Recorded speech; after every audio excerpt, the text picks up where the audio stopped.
Awakenings is a 1990 American drama film based on Oliver Sacks' 1973 memoir of the same name. It tells the story of a fictional character, neurologist Dr. Malcolm Sayer, who is based on Sacks and played by Robin Williams. In 1969, he discovered beneficial effects of the drug L-Dopa. He administers it to catatonic patients who survived the 1917-1928 epidemic of encephalitis lethargica. Leonard Lowe, played by Robert De Niro, and the rest of the patients are awakened after decades and have to deal with a new life in a new time. The film was nominated for 3 Academy Awards. Directed by Penny Marshall, the film was produced by Walter Parkes and Lawrence Lasker, who first encountered Sacks' book as undergraduates at Yale University. They optioned it a few years later. Awakenings stars Robert De Niro, Robin Williams, Julie Kavner, Ruth Nelson, John Hurd, Penelope Ann Miller, and Max von Sydow. The film features a cameo appearance by jazz musician Dexter Gordon, who died before the film's release, and Bradley Whitford, Peter Stormare, Vin Diesel, in his film debut, and Vincent Pastor. Storyline. In 1969, Dr. Malcolm Sayer, Robin Williams, is a dedicated and caring physician at a local hospital in the Bronx borough of New York City. After working extensively with the catatonic patients who survived the 1917-1928 epidemic of encephalitis lethargica, Sayer discovers certain stimuli will reach beyond the patient's respective catatonic states. Actions such as catching a ball, hearing familiar music, being called by their name, and enjoying human touch all have unique effects on particular patients and offer a glimpse into their worlds. Patient Leonard Lowe, Robert De Niro, seems to remain removed, but Sayer learns that Leonard is able to communicate with him by using a Ouija board. After attending a lecture at a conference on the L-Dopa drug and its success with patients suffering from Parkinson's disease, Sayer believes the drug may offer a breakthrough for his own group of patients. A trial run with Leonard yields astounding results. Leonard completely awakens from his catatonic state. This success inspires Sayer to ask for funding from donors so that all the catatonic patients can receive the L-Dopa medication and gain awakenings to reality and the present. Meanwhile, Leonard is adjusting to his new life and becomes romantically interested in Paula, Penelope Ann Miller, the daughter of another hospital patient.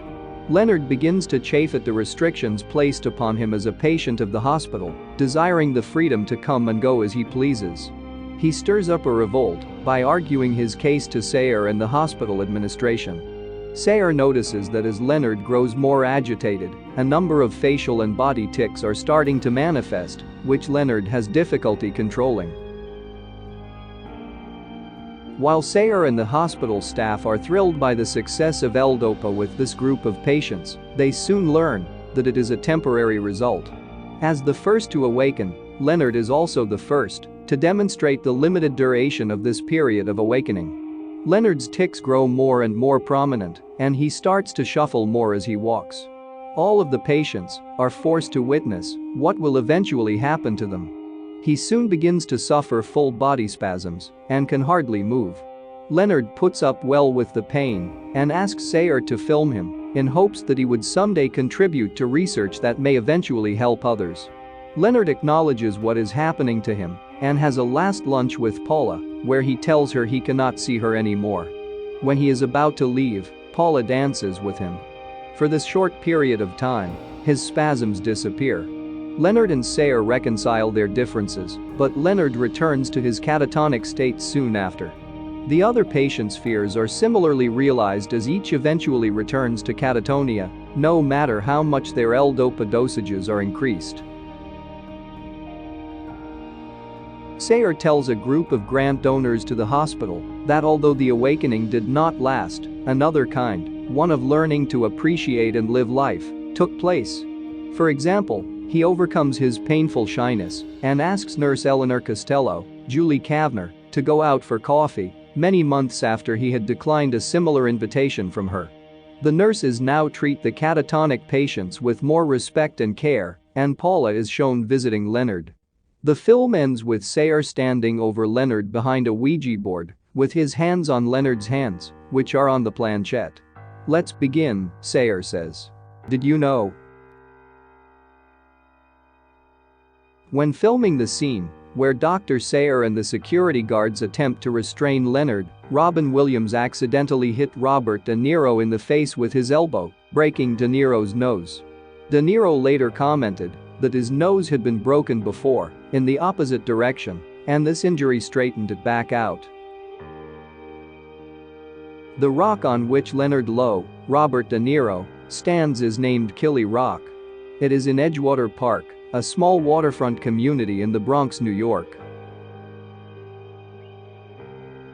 Prior to filming, the cast members portraying patients studied films of Dr. Oliver Sacks' post-encephalitis patients, and Robert De Niro and Robin Williams spent time with Sacks in the hospital observing him and his patients.